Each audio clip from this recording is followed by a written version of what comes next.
Let's compare Sintra AI and Chatgpt.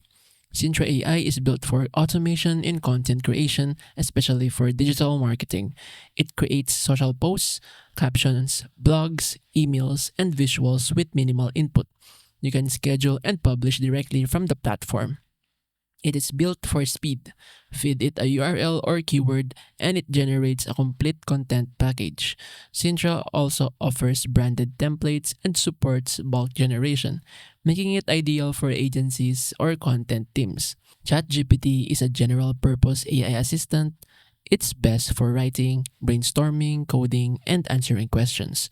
Unlike Sintra, it doesn't have a built-in publishing or social features, but it's more flexible.